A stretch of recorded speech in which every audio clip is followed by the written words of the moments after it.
नमस्कार मित्रांनो. मित्रांनो, स्वागत आहे तुमचं हॉरर हव्या यूट्यूब चॅनलच्या अजून एका भयकथेमध्ये. या कथेचं नाव आहे स्मशानातली रात्र. कथेचे लेखक यश म्हसकर.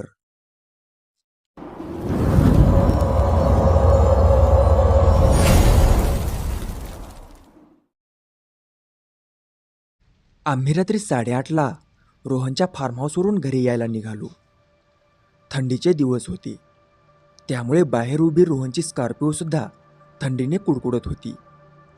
आम्ही गाडीत बसलो आणि रोहनने त्याची स्कॉर्पिओ भरधाव वेगाने पळवायला सुरुवात केली. रात्रीच्या त्या भयान काळोखात आमची स्कॉर्पिओ एकटीच त्या रस्त्याने जात होती. रस्त्याच्या दोन्ही बाजूला असलेल्या वृक्षांनी भयान रूप धारण केलेलं दिसत होतं. गाडीतलं वातावरण सुद्धा शांत होतं. कसली तरी भीती माझ्या मनात निर्माण झाली होती. रात्रीचे 9 वाजले होते. आमची स्कॉर्पिओ एका अज्ञात रस्त्याने चालली होती. रस्ता खूप खराब होता, त्यामुळे रोहन गाडी खूप सावकाशपणे चालवत होता. अचानकपणे आमची गाडी एका अज्ञात ठिकाणी येऊन थांबली. अरे, काय झालं रोहन? गाडी का थांबवली? मी रोहनला विचारलं. अरे माहीत नाही रे, अचानक काय झालं तेच कळत नाही, असे म्हणून रोहन गाडीतून बाहेर पडला. त्याच्या पाठोपाठ मी आणि जयसुद्धा गाडीचा दरवाजा उघडून गाडीतून बाहेर आलो. आजूबाजूला नजर फिरवल्यावर लक्षात आलं की आम्ही एका अज्ञात रस्त्यावरती येऊन थांबलो होतो. सर्वत्र स्मशान शांतता पसरली होती.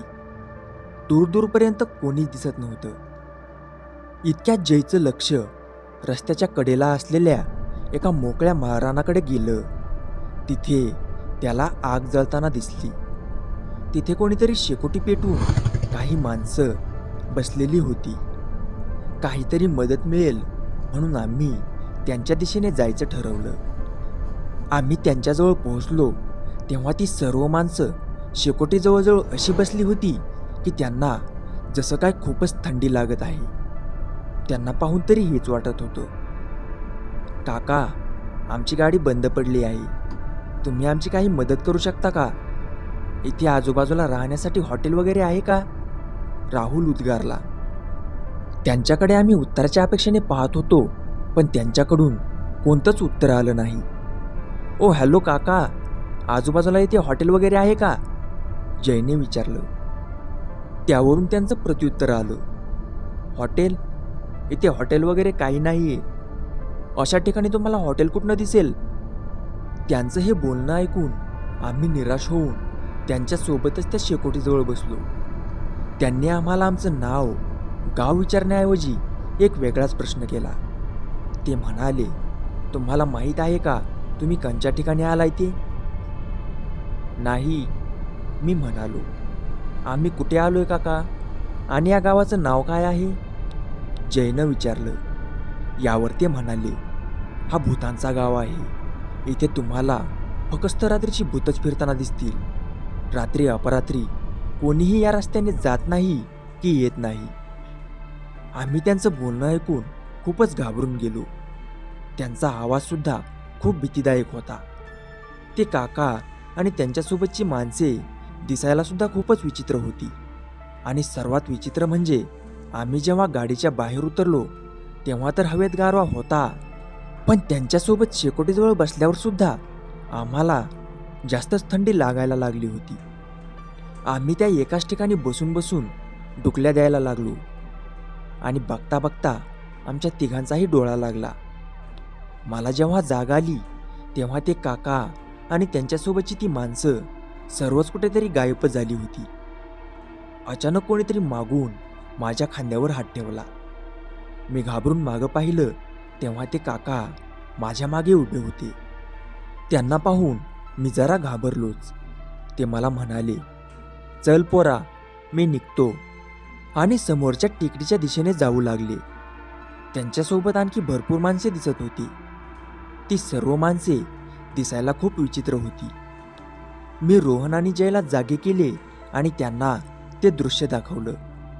आम्ही तिघांनीही विचार केला की कदाचित त्या टेकडीवर त्यांची घरं असावीत, म्हणून आम्ही सुद्धा त्यांच्या मागून जायचं ठरवलं. खूप वेळानंतर आम्ही त्यांच्या मागून त्या टेकडीवर येऊन पोहोचलो. तिथे आम्हाला एक विचित्रच प्रकार घडताना दिसला. ती सर्व माणसं एक एक करून त्या उंच टेकडीवरून खाली उडी मारत होते. त्यातलेच काही जण आमच्या दिशेने आले आणि जयला पकडून त्या कड्याच्या दिशेने घेऊन जाऊ लागले. आम्ही खूप घाबरलो होतो. आम्ही त्याच घाबरलेल्या अवस्थेत कसंबसं जयला त्यांच्या तावडीतून सोडवलं आणि धावत पळत त्यांनी पेटवलेल्या त्या शेकोटीजवळ येऊन पोहोचलो. शेकोटी अजूनही जळतच होती. रात्रीचे 3 वाजून गेले होते. आम्हाला झोप अनावर झाली होती. त्यामुळे आम्ही तिथेच झोपून गेलो. सकाळी सूर्याच्या त्या तेजस्वी किरणांच्या प्रकाशामुळे डोळ्यावरची सर्व झोप उडून गेली. तेव्हा आमच्या समोर काही अपरिचित चेहरे उभे असलेले दिसले. त्यांच्यातल्याच एकाने आम्हाला विचारलं, अरे पोरांनो, तुम्ही रातच्याला काय एक एक पॅक मारला होता की काय? आधी कुठं झोपताय ते तरी बघायचं ना. आम्ही आजूबाजूला नजर फिरून पाहू लागलो. तेवढ्यात आमच्या समोर असलेला तो माणूस म्हणाला, अरे पोरांनो, तुम्ही स्मशानात आहात. आम्ही स्मशान म्हटल्यावर जरा गांगरूनच गेलो. आमच्या आसपासच्या जागेचं निरीक्षण केल्यावर लक्षात आलं की आमच्या बाजूलाच एक जळालेल्या प्रेताचे अवशेष होते. आम्ही काल रात्री ज्या शेकोटीजवळ बसलो होतो ती शेकोटी नव्हतीच. तो जळता प्रेत होता. आम्हाला फक्त भास झाला होता. थोड्या वेळच्या शांततेनंतर आम्ही त्या माणसांना आमच्यासोबत घडलेला सर्व प्रकार समजावून सांगितला. तेव्हा ते म्हणाले, अरे पोरांनो, तुम्ही जी माणसं पाहिलीत ना, ती माणसं नव्हतीच. ती भूतं होती, भूतं. त्या समोरच्या टेकडीवरून अनेक लोकांनी जीव दिला आहे. काल रात्री तुमच्यासोबत जे होते ते त्यांचे आत्मे होते. तुमचं नशीब चांगलं होतं म्हणून तुम्ही वाचलात त्यांच्या तावडीतून. अजून कोणीही माणूस त्यांच्या तावडीतून वाचलेला नाहीये. त्यांच्याच भीतीने आमच्या गावातला कोणीही माणूस रातच्याला या स्मशानात येत नाही. नंतर आम्ही त्यांच्या मदतीने आमची गाडी चालू करून घेतली. पण कालच्या त्या थराराने आमच्या तिघांच्याही मनात भीतीने घर केलं होतं.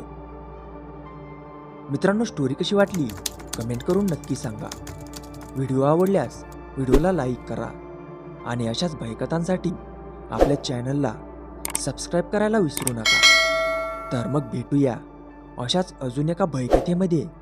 तोपर्यंत राम राम.